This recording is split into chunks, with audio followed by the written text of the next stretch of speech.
I'm Becky Gannon, and I'm mad about miniatures.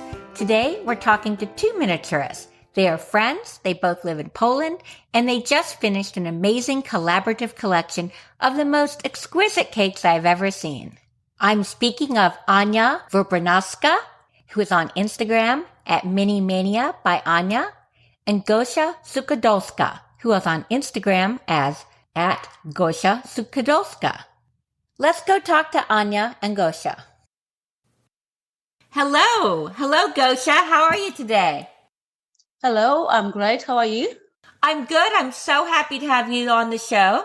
And we also have, as a special treat, two miniaturists for the price of one today. Hello, Anna. Hi, hello. It's good to have you both here. And you're both in Poland, but in different cities. Is that right? Yes, correct. Well, one of the things that I love about both your creations, you're both so talented, but one thing that caught my eye was at the IGMA's show, you two submitted a collection together. And I have not seen that many miniaturists do a collaborative collection, and it really intrigued me. Yes, that's right. And for us, it was also the first project which we collaborated. Really? Yeah, the first one, but we are hoping to continue the cooperation. Yes, exactly. But you'd been friends for a while, right? Oh, right. Yeah. Yes, for quite a few years. Anya, how long have we been friends? Well, we met first time in 2016, I think, in Warsaw at the airport. However, we were friends from Facebook group. Yeah. Yeah, that's a long time. That's like 10 years. Almost, yes. And who came up with the idea to collaborate? Actually, Anya did. That was her brilliant idea. And at first I thought it was good, but I wasn't sure it could work out as I live 300 kilometers away from Anya. Step by step, yes, we somehow made it happen. How many hours away is it? It's 2 hours and a half of quite fast driving. So you did these cakes, and they're amazing. They're exquisite. You had so many different ones. Was each one different? Yes, each one was different, like 100 different cakes. Wow. Some of them were pretty similar, but they are all one of a kind. So even if a cake at first glance looks similar, they are all different. And each cake was so artistically designed. Do you look at pictures from food magazines? How did you come up with the designs? Well, let's say we think blueberries. So then we Google blueberry cake, blueberry naked cake, and then so many images come up that, it's just, you pick and choose anything you want. So did you have specific ideas in mind for each cake, or did it kind of just develop as you were making them? Both. Sometimes we take some inspiration from real cakes. Sometimes this is just our creation. Yes, mostly Gosia. Gosia is so creative. The cakes are different. Everything depends what you have, what is your idea, what you have available, which fruits. As Anya said, I think it's important. We try to recreate the real life experience. So first we made all the fruit, all the cakes themselves, and then having the whole array of the products, we could start decorating. So right, like in real life. Oh, okay. So even though you had ideas what they'd look like, you made all the fruit and everything. So some of the cake decorating was sort of a little bit spontaneous in what you had. Like I have blueberries, I have strawberries. Wow. Decorating the cakes was the last part, our last meeting. Yes, first we create everything from the ingredients. So like an assembly line, is it quicker that way to make all cakes first and then the icing and then all the ingredients? It's quicker and it's also easier. And then when you've got all the products ready, there's more freedom in whatever you want to achieve. So you've got an idea of how the cake is going to look like, and you've got everything ready. And you just create and decorate spontaneously. Now, am I right in thinking that One of the reasons you both work so well together is one of you is maybe a little more organized and one of you is a little more freeform creative. Could I be right about that? Yes, Gosia is very, very creative, and she's really good in it.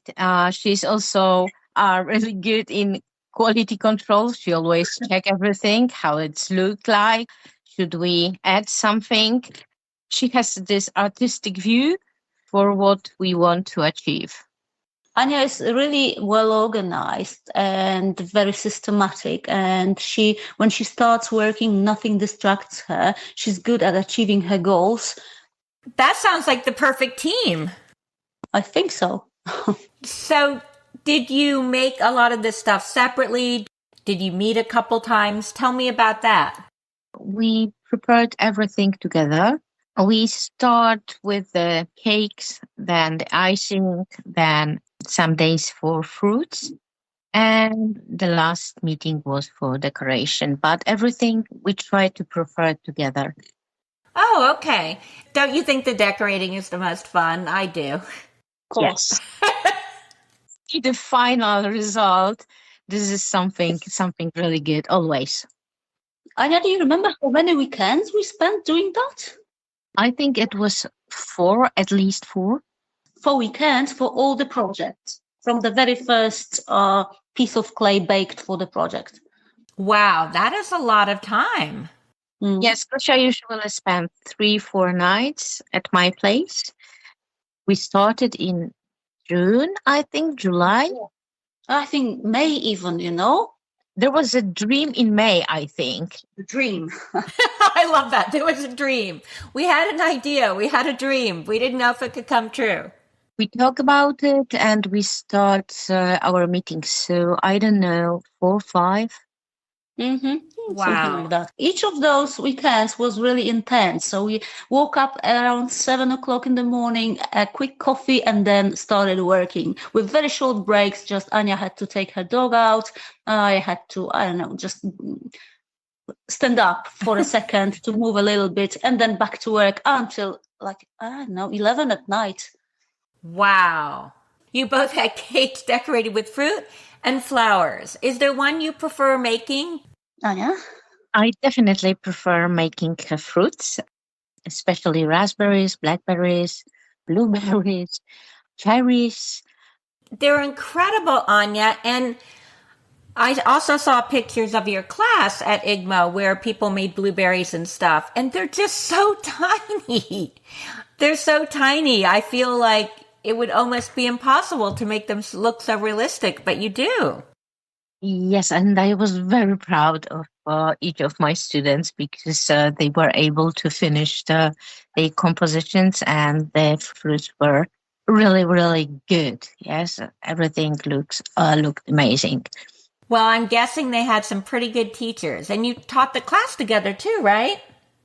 We had separate classes. Oh, okay. Quite a few each. But whenever Anya had a class and I was free, I tried to join in and help as a kind of assistant, and the other way around as well. That worked very well. We had a lot of classes. Both of us has 6 classes. Wow. Yes, but it was really fun. Now, Gosia, I know you're a teacher, so I assume you've taught classes before, yes? Oh yeah, that's my day job. I make my living teaching, but not teaching art. I teach English at a private language center. But I'm sure that teaching experience helped. Oh, of course, yes. I'm pretty fortunate to teach at a place where I've got a lot of freedom. I can decide how to teach. I've got really small groups, so I think that gave me some experience with individual approach. Everything you need to know when you start teaching art. And Anna, had you taught before? Yes and no. I was responsible in the company where I was working before for trainings the managers, especially in customer service and the sales area. But it was something different. Usually this was online and with presentations, but it helped me a little bit also because of English. Thanks to this, I had the possibility to teach in English. Oh, that's great. You speak English a lot better than I speak Polish, which is unfortunately not at all. So we kind of introduced the idea that you went to the IGMA show, but we didn't say the exciting thing that happened there, which is you both were presented with your IGMA, your International Guild of Miniature artisan status. You applied for and became artisans there. Yes, Yes. amazing, isn't it? Yes. It's not amazing in that I see your work and you should definitely be artisans, but it is an amazing honor. It must have been really great to achieve that. Yes, it was. I still, when I've got the certificate on the shelf, and whenever I look at that, I feel so proud of myself. I'm really happy. That's great. And in one of your Instagram posts, Gosia, you said, it was really kind of beautiful. You said, in order to get to where I want to go, there are certain things I need to achieve. And one of them is IGMA artisan status. Yes, because I've got this dream again. There's going to be a lot about dreams here in our conversation. But yes, there is a place in life where I imagine myself in future. And to get there, I just need to do certain things. And one of them was to get that title, to be recognized by a board of professionals, experts. That was a big step for me. It gives you a certain status. It gives you a certain recognition. Yes, but also, confidence, self-confidence, right? Right. For both of you, what was the application process like? Anya? For me, it was a little bit complicated because I wasn't sure which category should I choose. So this was the first step to choose the category. I was thinking about plants, about ceramics and food. And I think I chose the best one for me, food. And I started my preparation in early summer. So it took me some months. But of course, during summer, I also prepared the other miniatures and prepare for the show. So it was really, really hard summer, but it was satisfying. First, we achieved the artisan status. All the classes went really good. We were prepared for the show. We had a lot of cakes. So this is the best year of my life. Oh, that's amazing. That's so good to hear. Yes, it is. And this is the first year when I'm living from the miniatures. I quit my job last year, at the end of last year. I'm so excited about miniatures, about what I'm doing. I really love it. And I've got so many ideas. And everything is like in dream, you have some plan and step by step, you are finalizing the next. The next step? Yes. Wow. Well, that's great to hear. And that's scary, to try to live completely off the miniatures. I mean, I think that's the dream of many, many miniaturists, but it's actually pretty difficult to accomplish. It's not easy, you have to work a lot. I'm working in the morning, in the afternoon, in the evening, every day. But I know why I'm doing it, and I'm really, really happy. It's I like working hard. I don't have any problem with this. I was working over 20 years in really, really big company, but now I've got time for everything. I could adopt my dog this year. I was waiting for this moment for over 20 years. Oh, you've got a dog to keep you company now that you're home. Yes. What's your dog's name? It's Marshall. Okay. A little dog, big dog? No, he's quite small, but not very small. I think something in the middle. And does he sit by you while you make miniatures? Yes, he always sit by me and sleeping. He's sleeping. He's very quiet dog. I love him. I love him so much. Even now, he's looking at me. I have a dog, Ziggy, that I post a lot about, and he loves to sit or nap with me while I make miniatures, while I do reels. And then he loves, when I do lives, he loves to sit on my lap because he knows that if he goes on camera, he'll get extra treats. That's nice. Yes, yes. Does he ever try to eat the miniatures? No, never, never. He's really good dog. He has never destroyed anything, and he's how to say it, not aggressive. Right. So polite. Sweet. He's sweet. Yes, he is. He is. Oh, that's great. I'm so happy you're happy with your new life, and it sounds like this has been great for both of you. One question I had is, do you have to, Gosia, maybe you can answer this. Do you have to send in like 5 samples of your work to become an artisan? The rules say that you should, but we asked before if that was possible for us to just bring the samples, not to send them, because we were coming to New Jersey anyway, and we got a yes. So we did not send anything by post. We just brought everything with us. I would be worried about sending delicate food that far. Yes. But so is it 5 samples? Yes. So if it were me, and it's not because I'm nowhere near artisan status, that would be very nerve-wracking, making 5 samples and making sure each one of them was the most perfect, best thing I ever did. How did you find that? Okay, personally, I did not find that very stressful because I chose something that I really love making. So, that's kind of a trick I try to use in most things in my life, that if I decide to do something, I choose things that I do with pleasure. So since I make miniatures with a lot of pleasure, it was not different in this case. I just made flowers that I love making. I've got so much experience. As Anya, I work every day. That there isn't a day when I don't sit down to my table to make something. So many times it's like your fingers already know what to do, and I just let them do what they want.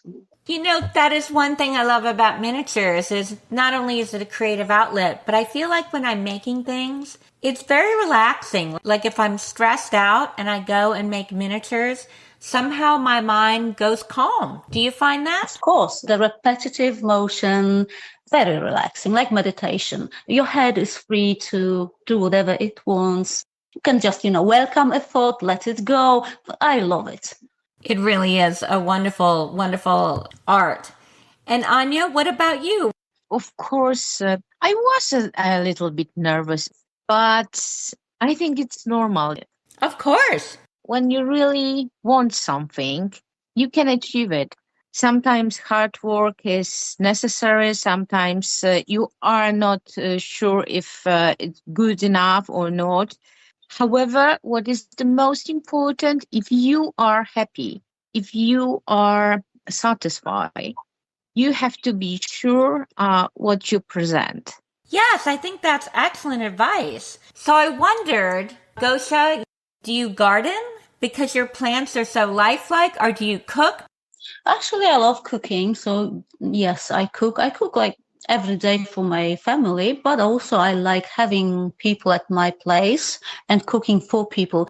Living space is an open space. So whenever I cook, I've got people sitting at a table, and it's usually a very spontaneous process for me. I never use any recipes. I just create food that I feel like creating. And it's the same with miniatures. And also looking at photos, close-ups of food is one of the most relaxing and pleasurable things in my free time. So I guess that translates to the realism of the miniatures. As far as gardening is concerned, not anymore. I used to have a garden. I come from a family. My dad he was a biology teacher, doesn't teach anymore, retired, but he's passionate about plants. So since I was a little girl, it was walking with him, looking at plants, leaves, flowers. That's a big part of my life.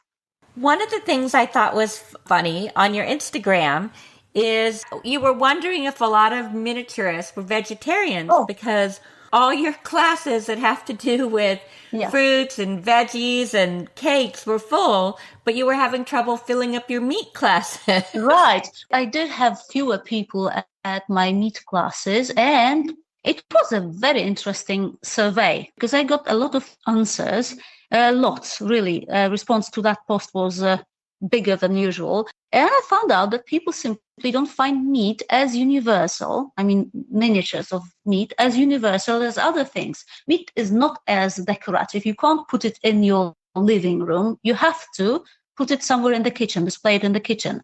Yeah, I can see that. I mean, you can put flowers anywhere. Yeah. I put a cake practically in each room, so you can really do that too. Yes. But to tell the truth, there were a lot of answers. People saying, yeah, I'm vegan, I'm vegetarian, and I cannot stand seeing meat in my miniatures either. So, yeah, there is something in it. Oh, that's so interesting. Now, Anya, are you the gardener of the two? No, I don't have garden, but I have a lot of plants at my flat. A lot, right?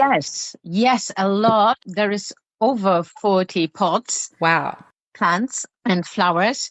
You make pots, right, too? So you can put the plants you make in your mini plants in your mini pots? Yes, I love to make ceramics. Maybe I'm not the master in this, but I can prepare my own pots, my own vases, bowls, and plates.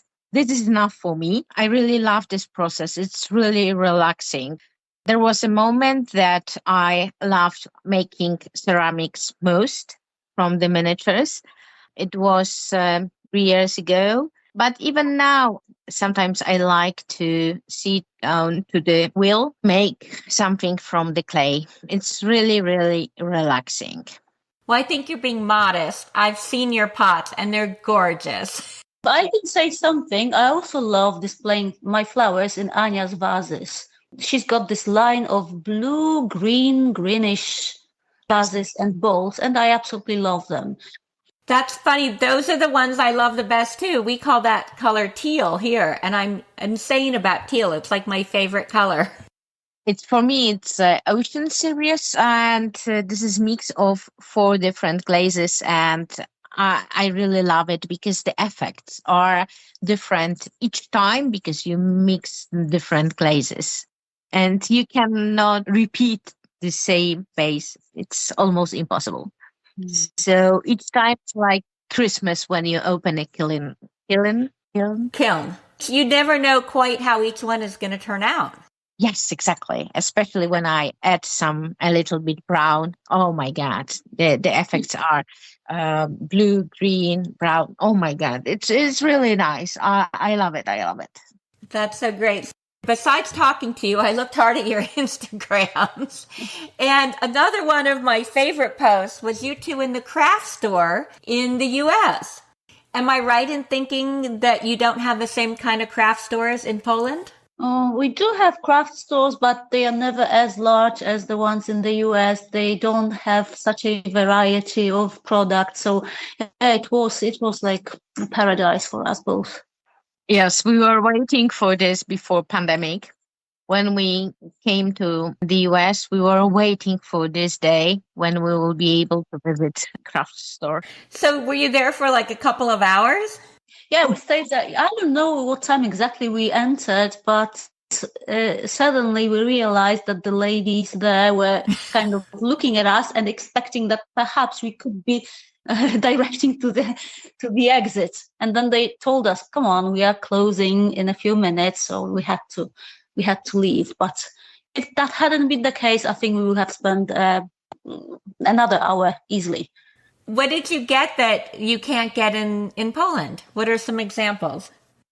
Okay, clay.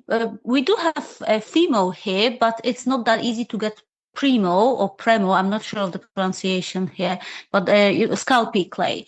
Yes, it was the main point on our shopping list.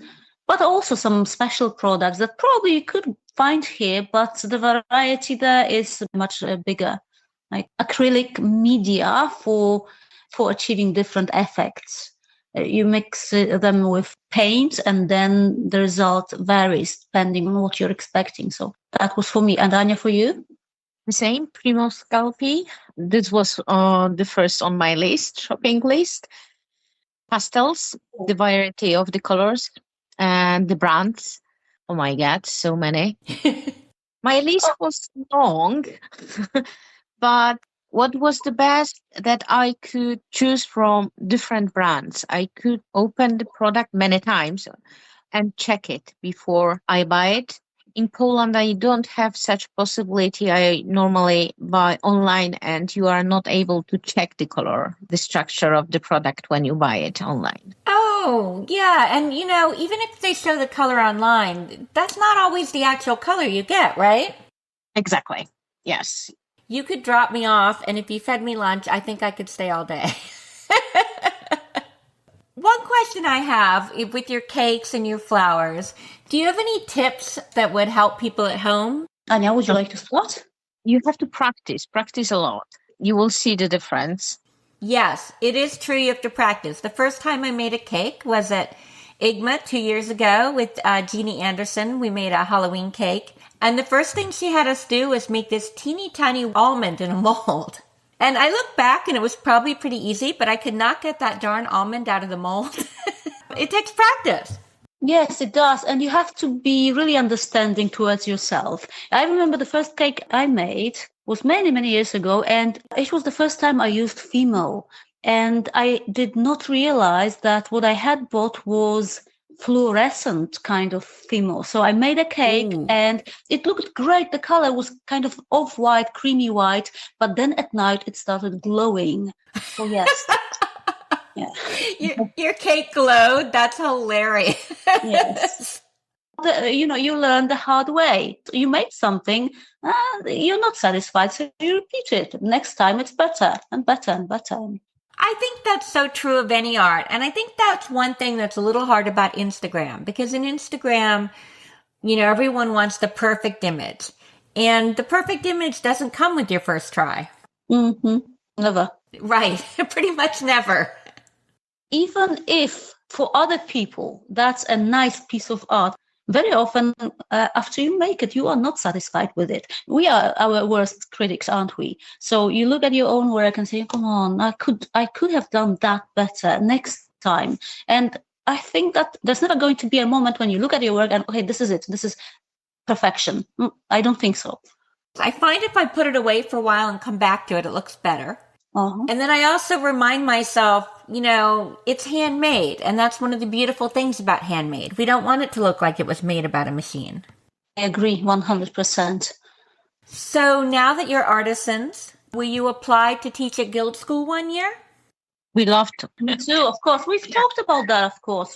Yeah, we would love to. Yeah. Not this year, of course, but next. I know I would be very excited. So do you go to a lot of shows? Anya, you go to more shows than Gosia, is that right? Yes, it is. I'm going to London at the end of November. This will be my last show this year. And this is the Kensington Christmas show? Yes, I love this show. I really love. Everyone says it's their favorite. Is it your favorite? Yes, it is. It is for me. This is the best show in Europe. Wow. Yes. What makes it the best? I really like the fact that this is one-day show. Everybody knows that it's always on Saturday. Thanks to this, we've got the sellers, me. I have more time for exploring London. Is London beautiful at Christmas? Oh, it is. And this is this time that London is already decorated for Christmas. So this is something special and magical. I always have 2 days in London, so a lot of time for visiting new places. And I really, really like this show. This is a lot of customers, a lot of great miniaturists, really nice place. I love it. It's interesting because there aren't that many shows in the U.S., certainly not any big ones that I can think of. I've been to some little shows that are just one day, but all the big shows are 2 or 3 days. But I would think there might be some advantages. When I go to Chicago, I have like 3 days, and while I buy some things right away, some things I look at and I think, let me think about it, and I come back. But in a one-day show, in a sense, you probably sell more things quicker because people just have to grab it and go on to the next thing. Oh, yes, we see it quick, very, very quick, because this is just one day. I don't know, 6-8 hours. Sometimes you don't have time to come back, or if you will come back, the miniatures are gone. Right, right. So it's quicker. Gosia, you do sell at some shows, right? Yes, we did go to Kensington together. I think I've been there twice. But, for me, as much as I love shows and the atmosphere and just the whole experience, I find it really difficult to prepare, to make enough miniatures to have to offer at a show. Firstly, because I teach and my time for the miniatures is very limited during the week. Secondly, I sell out pretty fast. And whenever I finish making something, I usually have a customer for that. So collecting, just, closing my shop and collecting the miniatures to have them for to offer at the show is difficult. You mean closing your online shop? You sell a lot online. Exactly. When you've got a customer, it's a hard decision to take. Should I sell it right now when I've got somebody wanting that, or should I save it to have it on my table at a show? If you've got a customer, you've got a customer, right? It's smart to sell it right then. Yes. So you've both talked a lot about dreams, which I love. What is your ultimate dream? Where do you want to be 10 years, 20 years, or what's your idea of the best thing that could happen to you as a miniaturist? Okay, so I'll start with a little maybe anecdote. I like sports and I do Japanese martial art Aikido. Oh, yes, I went to an event where we had a teacher from Japan, a very high level teacher. And while I was doing all the exercise, I thought, how wonderful this is. You're excellent at what you do. And they invite you to different places all over the world. They pay you for teaching people. I'd love to be in that place. And then I thought maybe we could teach miniatures. So that's my dream. I'd like to be somebody who is as good that people want the person to teach them something. So this is it for me. wow. Well, to me, you've already achieved that. But There isn't a limit to how good you can be, right? I still feel I've got so many things to learn, both, the quality of my miniatures, but also the teaching itself, like how to get to every person, how to facilitate the whole process of learning, especially if it's manual. It's not intellectual thing, or partly it is, but mainly it's manual. So yeah, I find that really exciting, the whole process of teaching myself to teach others. oh, that's so interesting. Anya? What Gosha said, it was really inspiring. For me, at the moment I'm living my dream life. You're living the dream. You're already living it. I would love to have the same life on higher level as I have now. Everything what I have now, I'm really happy about my life. So when did you start miniatures? Anya? I started over 10 years ago. It was something new for me. I didn't expect that there is a world of miniatures. I found some miniatures online on Facebook and I started digging, and my first miniature was created like 11 years ago. I was working with wood. Then I discovered clay, polymer clay, and other mediums. At the moment, it's over 10 years when I'm creating. I was trying to do everything on my own from the scratch. I built dollhouse, I made many room boxes, but now I'm focused on decorations, on food and flowers, a little bit of ceramics. Did you have a dollhouse or miniatures when you were a kid, Anya? No, I didn't. I just had a box, shoes box with holes like windows. A shoebox. Yes, it was shoebox. Wow. And you made things for it? I remember that I had some furnitures made from matchboxes. Oh, yes, matchboxes. Okay. Yes, I always love small things. Always. I think we all have that in common. Gosia, how long have you been doing it? So for me, it's hard to say because as long as I can remember, I've been making some miniatures. Yeah, I started as a kid. I have a sister, and well, there is only 1 year difference between us, so we always played together. In our room, we had this bookshelf, which had so many books that the shelves got a bit bended down, too heavy. And our dad supported the bottom shelf with a kind of a division. And that created two rooms. And that was the moment when I think I discovered that I could decorate those spaces with handmade furniture, beds, tables. Then, of course, food came later. And I remember us playing together for hours, having our table lamp put next to the bookshelf on the floor, just to make everything look a bit cozier, more welcoming, slicing real candies to look like bread or cookies or something. So yes, it was a very creative time for us both, I think. But then my sister, she's got a mind which is more scientific, so she went a different way, different direction. I became a teacher. That gave me 2 or 3 months of free time in the summer. I was always looking for something to fill the time with. So that's when I tried my hand at making real wood furniture from scratch, from some plywood I could buy at a Home Depot stores. This furniture you made, it was miniature furniture? Yes, it was miniature, but it wasn't as miniature as the things I make now.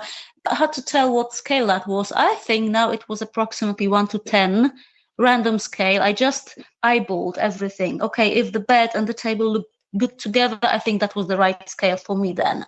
It was Gosia scale, your own personal Yes, scale. exactly. Yes. Then when the internet came in, I discovered that it's not only my thing, that there are people around the world who are fascinated with those houses. And there is something like 1-inch scale. So that was a big discovery. And that's when I switched to that. So how long do you think you've been doing it kind of in 1/112 scale? I started when I was expecting my first daughter. She's going to be 17 tomorrow. So 17 years. Wow. Did you make her a dollhouse or miniatures when she was growing up?